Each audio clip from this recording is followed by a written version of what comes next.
viewers, welcome once again to our series on preparing for the work world. I'm your girl Malverna, and today we'll be visiting VTDI's HR department, where we'll be speaking with our HR manager in regards to resumes.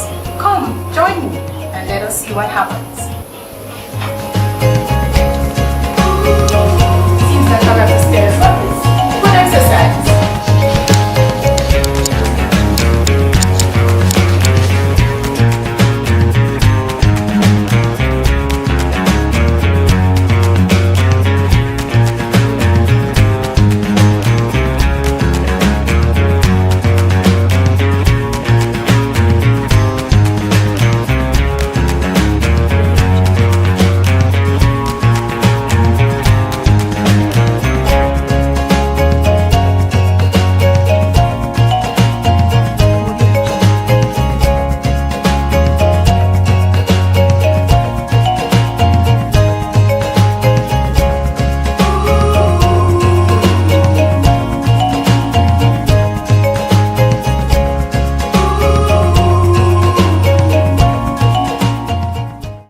Alright, ladies and gentlemen, meet Ms.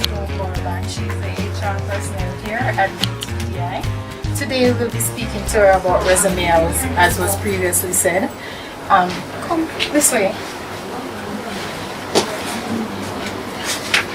Ms. Borban, how important is it to have a good resume? And can you tell me some of the effects of having a bad resume as opposed to having a good resume? Say hi to the audience. I'm Alberna. Okay. First of all, well, you would know what is a resume, right? And as you know, a resume is really a summarized document that is in a concise manner information about your education. Your also highlights your skills and any work related experience you have. Now, for you to your resume really is sorry. Oh, I have to look at this. Your resume actually gives the first impression to your prospective employer. Things that would probably come out in your interview, but then it's the first round that an employer uses to select a candidate. So if your resume does not is not concise, it does not give it's not formatted attractively, first of all, and does not give the right content, you will not get a foot into even going to an interview, right? So the resume should be formatted attractively, it should be concise, not pages and pages of. Employers don't really want to see that. You understand me? What it should be summarized, and so that it stands out. You understand? It gives the employer a quick look at you. It's really selling you. Okay. Right? I was just about that. It's really this document basically is giving you the option to outdo almost anyone else who's applying for your post. Right, because sometimes employers get a lot, for instance myself, sometimes when we advertise for a position, there are a lot of resumes, applications and resumes that come to us.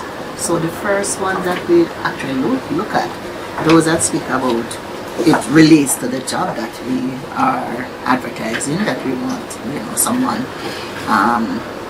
for, and what we look for also if it's well written, because that also tells us if the person has good written communication skills, because well, in the interview it's all about the oral communication, but the resume now tells us about the person's written communication skills.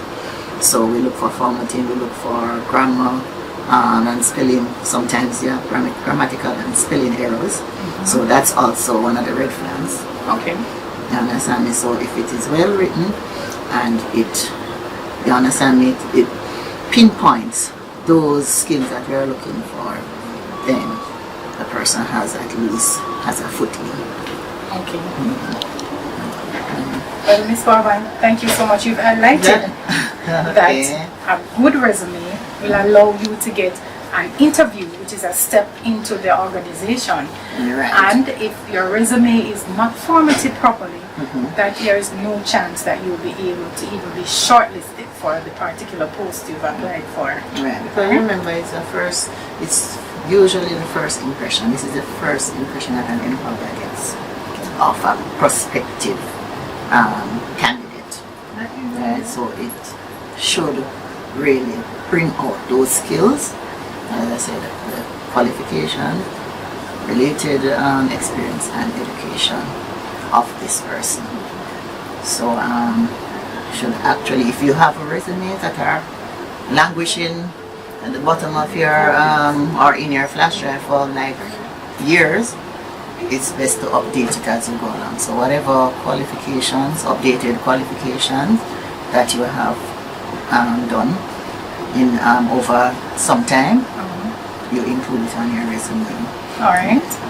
Thank you so much again. You're welcome. It was a pleasure speaking with you. You're welcome. And have a good day. And you too, right here.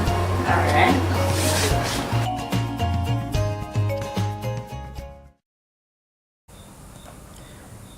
A resume is a written compilation of your work, your education, your credentials, and your accomplishment, and that is what you use to apply for a job.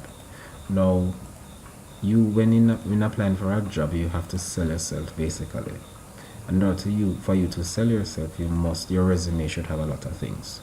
Now, the impression of first, what you see first is what is seen last. And the example of a bad resume is too overcrowded. And if you look at the resume, the bad one, you see a lot of information. You have the work experience, and there's a lot of things there. And in truth and in fact, it may cause the employer not to want to read it. It just seems ununiformed.